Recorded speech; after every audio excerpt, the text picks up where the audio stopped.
and they really came with nothing but the clothes on their backs and their animals, and they're just waiting to find out what's going to happen. A lot of these people didn't have flood insurance, right, which now is going to make things even more difficult because a lot of them may lose their homes altogether. And yesterday they were talking about Delaware. We talked about the areas in Maryland and certainly parts of Pennsylvania. We now know that flood watches have been canceled in Delaware, Philadelphia, Chester, Montgomery counties, but the flood watches are still active for Burlington County and some of the areas in South Jersey. Here and the kayak sitting out there. I think that's a sinkhole there. Sinkhole, yeah. There's a point also, as we look at those boats here, that I think is worth making as we look at Medford Lakes right now. And that is, there's many of us who are paddlers get excited when we get rain like this. And we think this would be a good day to throw the kayak in the Cooper River, or throw the kayak in the Rancocas Creek because it's moving fast and it looks like fun. The truth is, the currents change dramatically when you get this kind of flooding. Very dangerous situation. So if you want to get yourself on television clinging to a tree being shot from a helicopter,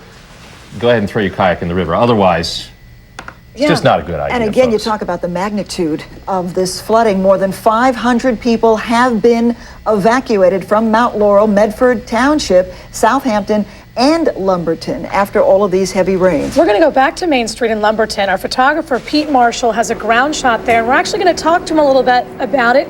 Pete, first of all, how was your way into that area?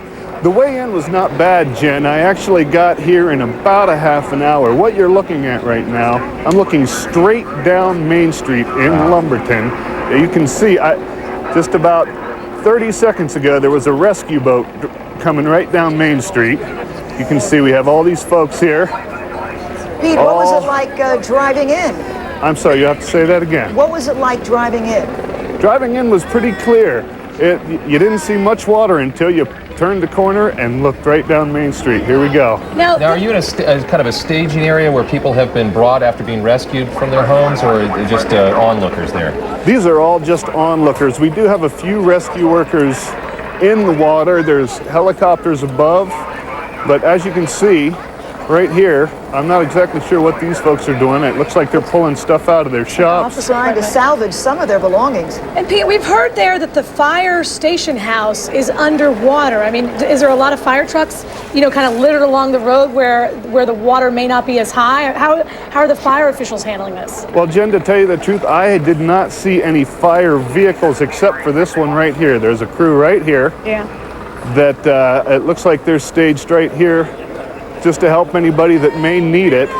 But aside from that, I did not see the firehouse as I came into town. Okay, we understand too, Pete, that Governor James McGreevey is on his way to Lenape Regional High School, where our Tina Kim is standing by. So we're going to take a break, and then we'll continue with our expanded coverage of the flooding in South Jersey this morning. Back after this. For free. With the DirecTV Total Choice Plus with local channels programming package, you get over 130 channels of your favorite programming with true digital quality picture and sound. And best of all, you get your favorite local channels too. DirecTV also offers premium programming from HBO, Stars, Showtime, Cinemax, plus Sports Pack. Plus up to 55 pay-per-view choices a day. Plus you get your choice of the best sports programming available, including NFL Sunday Ticket, exclusively from DirecTV. Your choice has never been easier. Call now to order your DirecTV system for up to 4 rooms for free. That's a $299 value. And your standard professional installation is always included.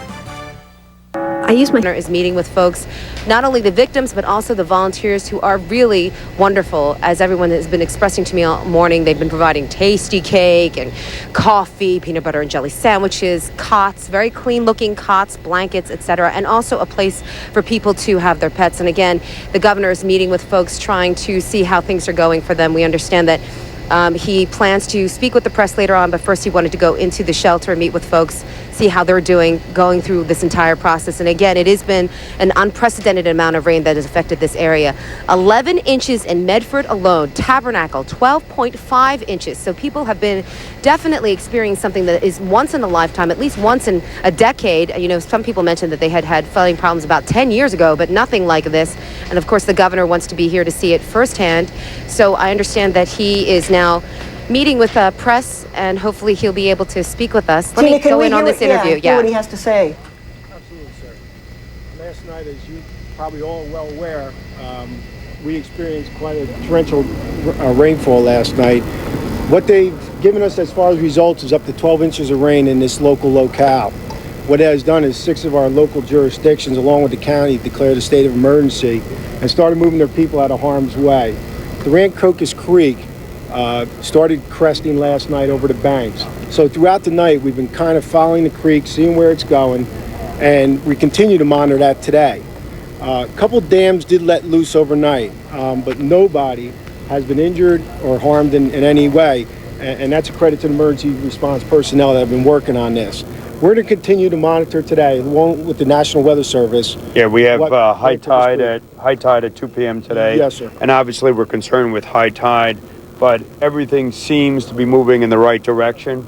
I mean, the number of individuals here at this school facility has gone down appreciably. People are beginning to return to their homes, and I will be signing a state of emergency for Burlington County within the next hour. And what does that mean when you do something like that? Well, basically it provides for eligibility for the county for both public and private funds, and I think we're very much concerned that we provide for the greatest level of reimbursement to those businesses, to those families, and to those public entities that have been hard hit. Did you want to? Yes, sir, Governor. And with the state of emergency, it allows us to do different things when we're trying to work on the dams, make repairs, try to close down roads. Right now we have State Highway 70 closed, and we're working to repair that as quick as we can. Emergency workers are working on that, but the governor really nailed it down. When it comes down to it, our job is to recoup as much as we can back to the local entities. And how fast do you think help could be for the families that have had so much damage? Well, I'd like to compliment the local American Red Cross, fire departments, emergency squads. I mean, it's happening now. I mean, families are beginning to go back to their homes because waters are receding, but there's been a phenomenal local effort that's immeasurably addressed families' interests. And also publicly, I'd like to thank the state police. Now we have to begin to plan, God forbid, in terms of the high tide at 2 p.m., but getting families to their home and starting to look past the emergency in terms of the dollar cost, the financial cost to families throughout Burlington County, and particularly these 6 hard-hit towns. Is this the type of situation where National Guardsmen might be called in to help, and are we at a disadvantage because so many of our Guardsmen are overseas? Well, I mean, we do have a significant number we have 65% of New Jersey National Guard overseas, but this is very much a manageable situation right now. I think your point's well taken, though. With the increasing number of our National Guards overseas, our reserves are stretched thin. But thanks to the efforts particularly of local emergency management, the state police, local police departments, the fire departments, we've been able to respond quickly. And also that the flooding has not been sustained over 3 days, 4 days, or 5 days, which would have made it immeasurably more difficult. But we did have evacuations. Yes, sir. And the Guard was really instrumental with us last night. Really a team effort. We have a working emergency operations center in Burlington County, which houses all of us, including the National Guard. We had 5 deuce and a half, as they call them, large trucks out in the field, doing the job for us last night, helping the residents. And again, our whole job was immediate needs, help the families where they need to help the most. And that's what we were working on last night. Today, we kind of switch gears now, and we start looking about getting them back into where they reside and getting them back to their norm. But your point's really well taken, because you really appreciate how important the National Guard is. I mean, the National Guard, not only in terms of the battle against terrorism, but it's bringing people back to their homes, it's providing for security in tough circumstances like this. You relish and you thank God Almighty for the National Guard. But right now we have, it's been a tremendous team effort. From all the analysis, from all the reviews, not between the local police departments, the counties, and the state and the National Guard. So this is a manageable circumstance right now. Governor, this may be a premature question, but have you been able to see the dams, and what help can you offer? Well, we've been able to, we did a flyover, and so we saw the amount of damage from the state police helicopter. But I think right now we're undertaking a preliminary assessment for the dams, for the amount of damage that was brought about. And then we will do a case-by-case evaluation to determine a potential remedy. But that is why within the next hour, I will be signing a state of emergency for Burlington County to make sure that we qualify for all potential federal funds to begin the business of repairing those dams, to make sure that in case waters again increase, that we're doing everything we can to stem potential damage now, but to provide for long-term funding for remediation.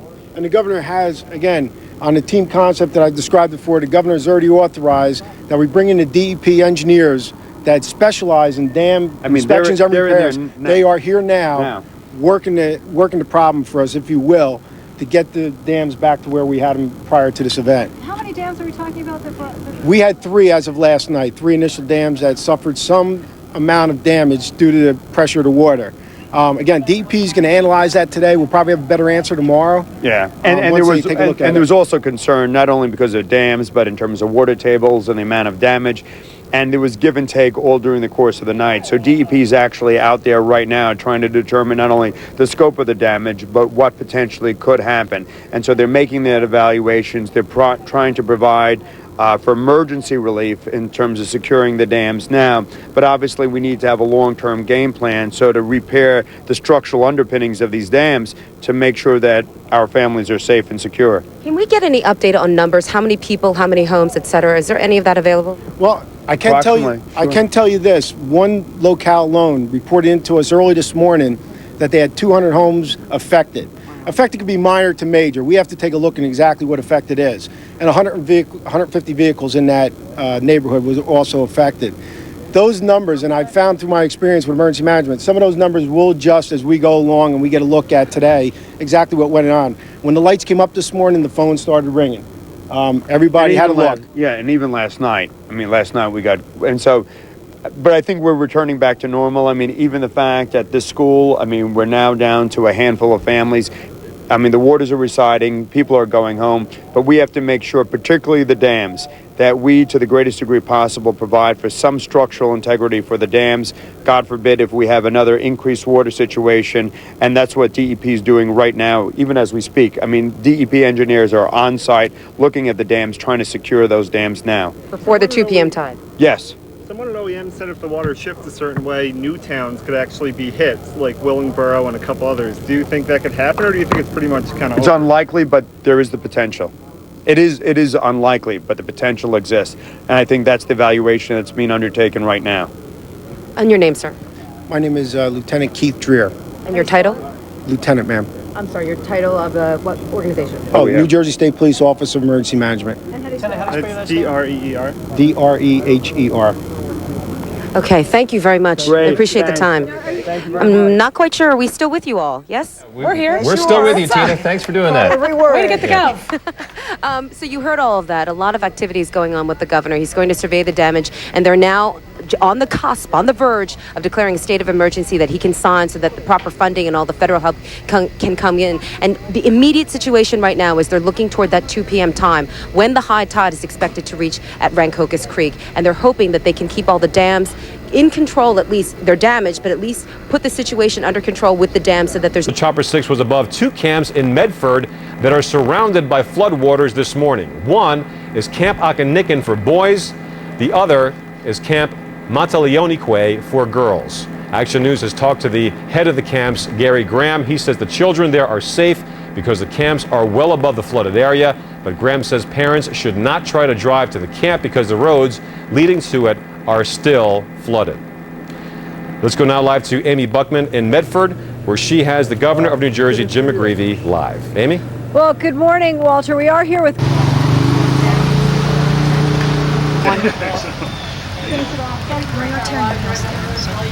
Yeah, I heard you're going to be doing. Okay, Shirley, this is between Upper Etna and Lower Etna. Beach Drive.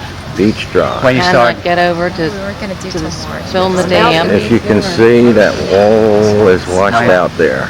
Line's coming down, hopefully, in the next We're tired of listening to the governor.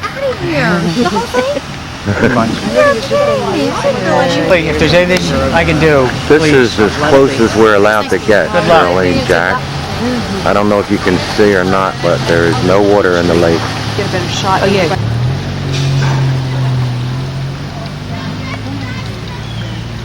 This is the side of the dam at Beach Drive, the side toward Lower Etna. Office. You know, I'm not getting this. You're not getting that.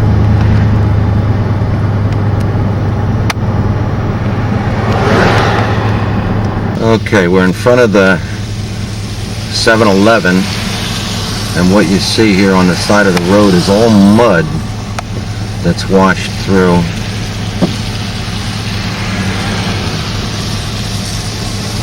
That's the intersection where Flanagan's garage is.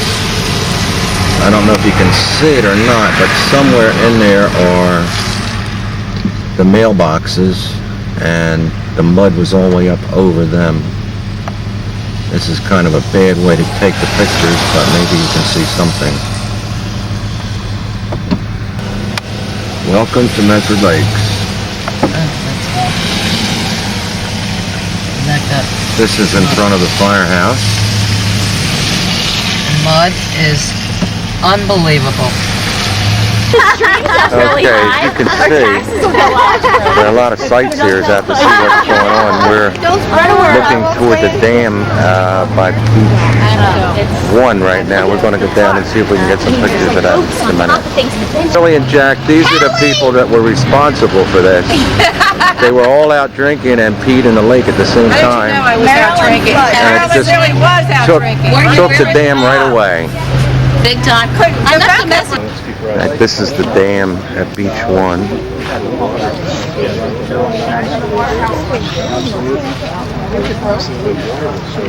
And Beach 1.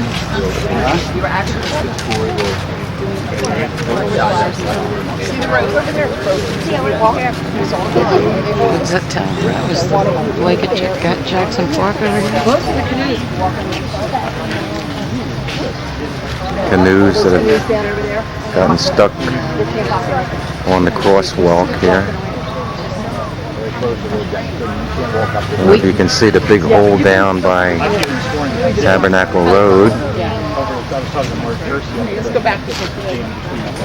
Directly ahead. Yeah, that's a huge. Some sinkholes here now too. New Jersey has declared this best area.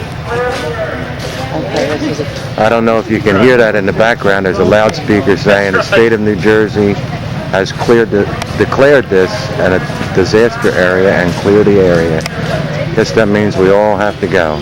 This is Jackson Park right here that I'm showing you now. We can't get to Chippewa Trail. They have it all blocked off. Yeah, we can't get around here anywhere. We're going to try and get to the corner of at Mommy Schaffhauser's of Lenape and... This is another shot of Jackson Park. We're looking over now toward behind the laundromat. Apparently the water went through that building and took the front window right out of it. We'll get a little more here for you if we can. I don't know if you'll be able to see this or not, but that's the front of the laundromat. The window's completely wiped out. We're going to get chased out of here any minute now, I think. This is the parking lot where Settlers Inn used to be. The only thing parked there is a bent canoe. Which God knows where that came from. There's Flanagan's over here. This is where all the cars got washed into the woods. I don't know if we There's a canoe over by the telephone pole. See that? It's been washed. Let's show you some more canoes. There's one over on the other side of Tabernacle Road. CN8 News. See if they get Comcast News going by right now. The travel service and the laundromat, Shirley. The background noise that you hear is Betty, our local commentator. The water, show her the laundromat again. The water came right through, broke the window of the laundromat, and hello, how you doing? I just see her now. My wife? Yeah. She was back here in the woods somewhere is the dock from Beach 1.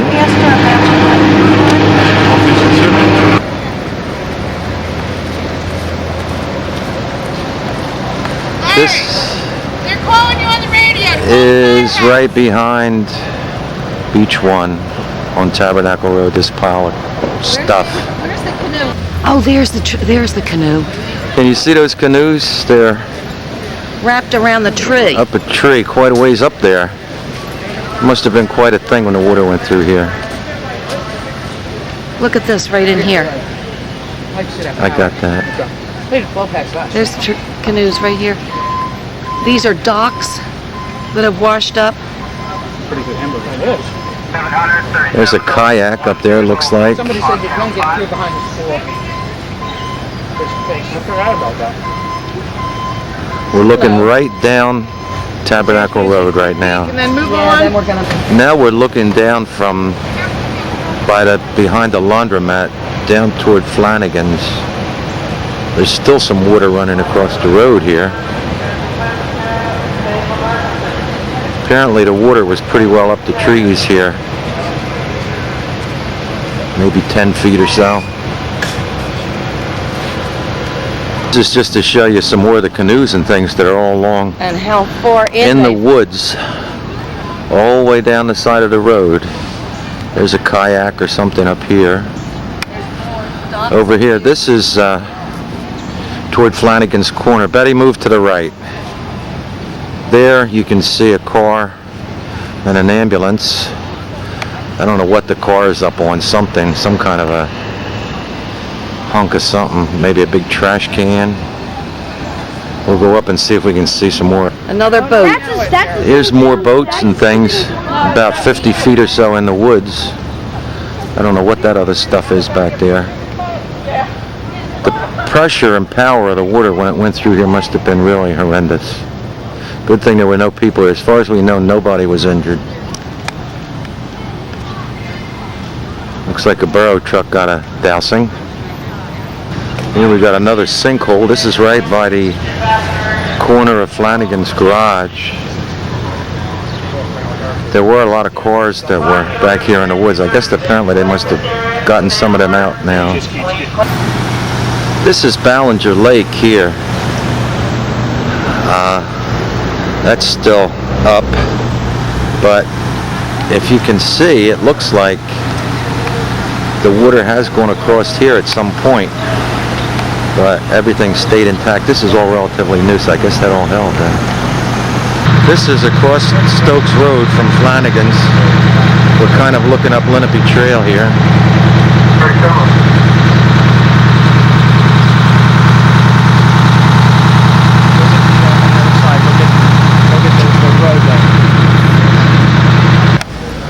Just off of Stokes. Everybody off the street! Off the street! Head home! Sir, you gotta go. Okie doke. This is on Lenape Trail. That's where you gotta go home, yeah. State of emergency, everybody's gotta be off the streets, okay? Okay. Clear the street! Okay, I guess you hear that. There's cars back in here, Shirley. I mean, you just can't believe it. Down in there? It's awful. Oh yeah, if you can see this. these cars that are just down in there. This is a huge sinkhole here. Back in here. But this is Lenape Trail. I don't think we're going to be able to get any more without the police are panicking. Bye.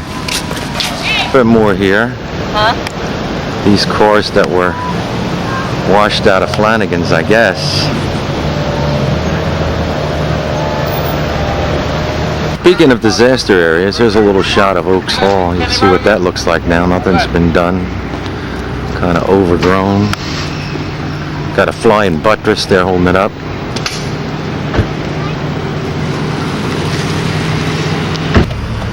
This is Medford. We can't get into Medford. Okay, Medford's closed. Medford Lakes is closed. Lumberton's closed. We can't get anywhere. So we're home, and this is the end.